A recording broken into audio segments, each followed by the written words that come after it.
Let's watch a few plays from the first 3 games of the Pacers and Bucks series. Here's one after a missed shot. Tyrese Haliburton throws an outlet pass to beat the defense down the floor, which results in a drawn foul for Siakam.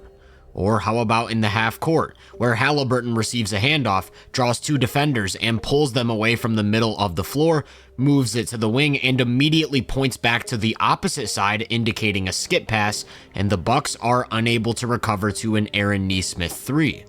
This time he's going to start in the high pick and roll, once again draw 2 and float the ball up top for Siakam to catch it in the short roll, and from there they play off of the advantage to create an open layup.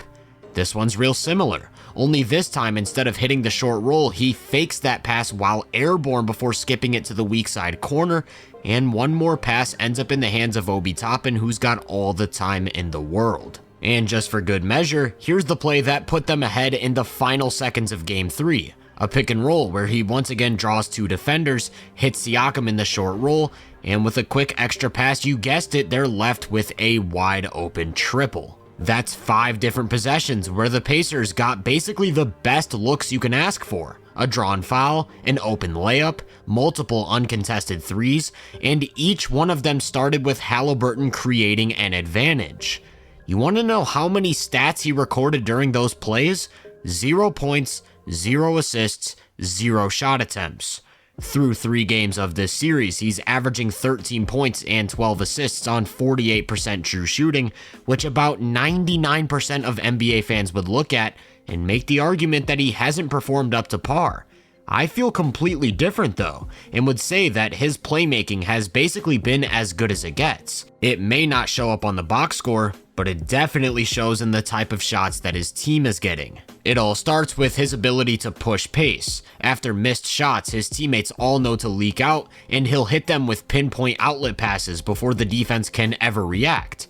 His anticipation for openings in these spots is just remarkable. At this moment right here is when he makes the decision to kick it ahead to Nembhard, and he places it perfectly in stride for an easy layup. When there isn't a kick ahead available, that's when he'll push it down the floor himself, and this is where he's truly at his best. On this one, he's staring down a shooter, and you can see Brook Lopez's reaction when he instead hits a cutting Siakam. There's no recovering. He's constantly using his eyes as a tool to manipulate the defense. This time he's staring down Nembhard on the wing, and once again you can see Lopez react, so when it gets to the corner, he's unable to get a hand up on the 3. Not only is he constantly tricking defenders, he'll take advantage of even the smallest windows. Whether that's skipping it cross court or sneaking it into a cutter, his teammates are constantly left with free points. And so he'll just play with speed over and over again. The Bucks have had no answer for this. Step up to his drive and he's making the right read. Then as soon as there isn't a running teammate or he's called upon to score inside the arc, well, he can get that done as well. This is exactly what led to his game-winning shot, starting him in the backcourt, which leaves him with room to build up a head of steam. Then when the defense collapses, he floats it through a seemingly non-existent window for 2 points and a foul. When the game slows down, that's when you'll start to see him play off of high ball screens. And for years, the Bucks have primarily played these actions in deep drop coverage, leaving him with room to pull up for 3. The thing is, these shots just haven't been falling at the rate they typically do. Over these 3 games, he's hit just 25%, which is a culprit for the uninspiring scoring numbers, yet it doesn't change how the defense reacts. On this one, it's another drop, and Lillard comes over from 1 pass away to take away the jumper, leading to a quick game of cat and mouse, where he ends up hitting Toppin for a wide open 3. With that said, off the dribble shooting isn't actually the biggest threat that Haliburton poses against drop. Leaving him with space to turn the corner means he's gonna get into the defense, and this is where he starts to dice you up as a playmaker. When playing downhill like this, bigs have to constantly worry about his use of the floater or soft touch finger rolls, and he'll leverage that scoring threat into passing, yet another way for him to manipulate defenders. Just as easily as he uses the threat of his scoring to open up passes, he'll do the inverse, staring down his roll man while attacking, which moves Lopez out of the way and leaves him with an easy 2. The key here is that he seemingly never makes the wrong decision. Lopez is back in that drop and he keeps his dribble live to force him into staying in front, and that leaves Siakam all alone on the pop, although this one doesn't fall. And if your answer as a defense is to bring in a third guy, like Portis sinking to protect the nail, he'll of course find that wide open shooter. So pick your poison. That's exactly why most teams choose to send a more aggressive coverage. Many will see him draw 2 to the ball time and time again and question why the defense is playing him as a scorer. That's not the case. They're worried about him getting into the paint and playmaking from there, and the idea is that by getting the ball out of his hands early, it forces other guys to make decisions.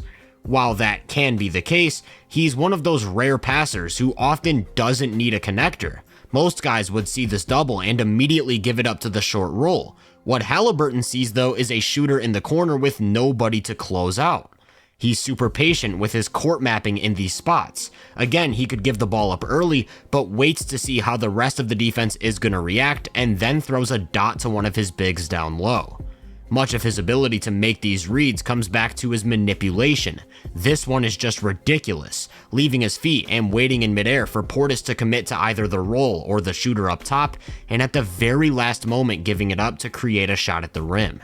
Another interesting wrinkle in Haliburton's game that makes these actions that much tougher to defend is the fact that he's constantly looking for opportunities to reject the screen, and then the defense is right back to dealing with his downhill attack. Here's one where he rejects it on a drive left, and when Portis steps up, that leaves Middleton in a 2-on-1. Like clockwork, he is not passing the ball to whoever he's looking at. And truly, there isn't a pass he's uncomfortable making. Multiple defenders collapse on him this time, and he uses his left hand to fire a bullet right into the pocket of a shooter in the opposite corner. Almost all of Indiana's offense starts with Haliburton doing something. It could be a high pick and roll. It could be an isolation. It could be one of his masterful transition possessions. Through 3 games, he's averaging 99 touches. Or in simpler terms, he has the ball a lot. But some of the beauty in his game is that he doesn't necessarily need it for his impact to be felt. He enables a guy like Siakam to get his, or other playmakers like Nembhard or McConnell to initiate when needed, and it's primarily due to 3 simple skills.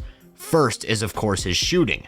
I mentioned it's down in this series, but again it's about how he's defended. Rarely ever will you see him left on the perimeter, and when he is, he's drawing a hard closeout, which he'll promptly attack on his way to the paint.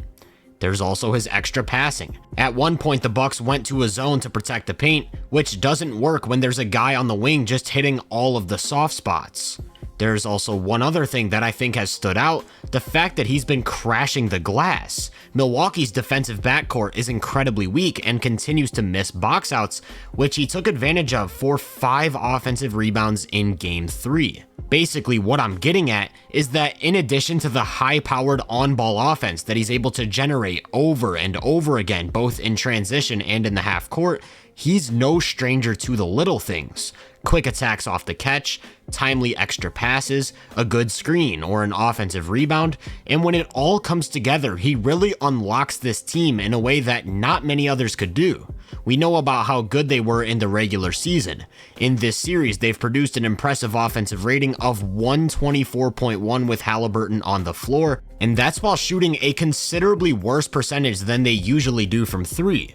So in other words, don't let the box score override what you're seeing on tape. Sure, he might not be putting up 20 or 30 points a game. He might not be shooting 50, 40, 90, but you can be damn sure that he's doing everything in his power to get his team the best possible shot every time down, which has been the catalyst in a 2-1 series lead.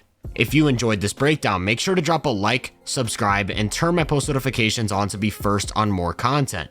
If you're interested in my more in-depth research, make sure to check out my website and social media profiles. You can find those links in the description.